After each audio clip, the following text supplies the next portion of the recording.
అమ్మమ్మ టీవీలో అల్లం పచ్చడి ఎట్లా చేయాలో చూపిస్తానండి. ఇది అల్లం, ఇది బెల్లం, ఇది చింతపండు. అల్లాన్ని మంచిగా కడిగి ముక్కలు ముక్కలు చేసి ఆరబెట్టుకున్నా. ఈ చింతపండుని వేడి నీళ్ళల్లో కడిగి నానబెట్టిన. ఈ రెండు కూడాను సమానం తీసుకోవాలి. బెల్లము కొంచెం తక్కువ తీసుకోవాలి. ఇక్కడ ఎల్లిపాయలు ఈ అల్లానికంటే చాలా తక్కువ తీసుకోవాలి, అంటే సగం తీసుకోవచ్చు.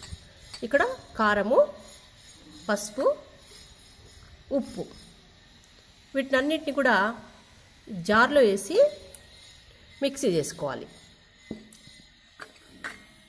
ఫస్ట్ అల్లం,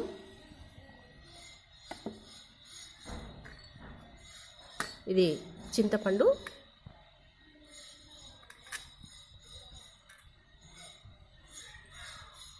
పసుపు, కారం, ఎల్లిపాయలు, ఉప్పు. ఇప్పుడు వీటిని మిక్సీ చేసుకోవాలి. బెల్లము ఇది దంగిన తర్వాత వేసుకోవాలి, ఇప్పుడే వేయకూడదు.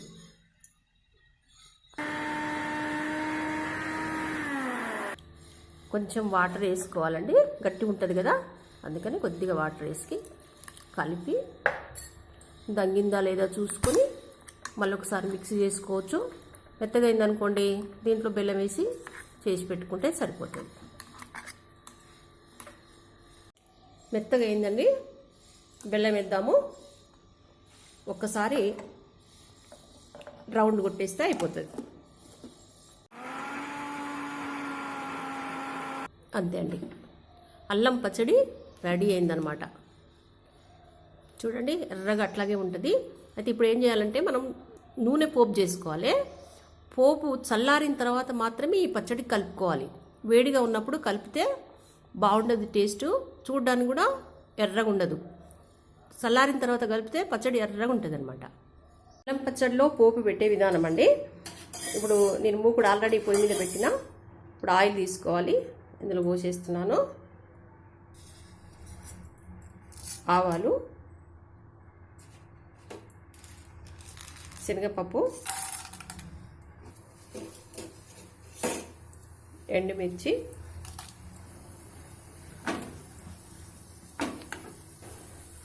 కరివేపాకు. ఇందులో జీలకర్ర వేయకూడదు, వేస్తే చేదు వస్తుంది పచ్చడి.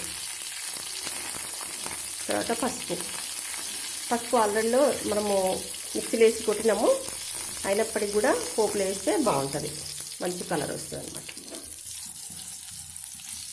ఈ పోపు చల్లారిన తర్వాత మాత్రమే రుబ్బి పెట్టుకున్న పచ్చడిలో కలుపుకోవాలి. అల్లం, బెల్లం, చింతపండు, ఈ మూడింటి యొక్క సమ్మేళనము పచ్చడి సూపర్ ఉంటుంది. ఇడ్లీ దోశలలో పెట్టుకొని ఆ తర్వాత వేడి వేడి అన్నంలో పెట్టుకొని తింటే సూపర్ ఉంటుందండి. అంత కమ్మటి టేస్ట్. ఉట్టి అల్లం తినమంటే తింటారా ఎవరన్నా? పచ్చడి పెట్టి చూడండి ఎంత బాగా తింటారో. సో అదే అనమాట, చాలా సింపుల్, ఎక్కువ సమయం కూడా పట్టదు, చేసుకోవచ్చు.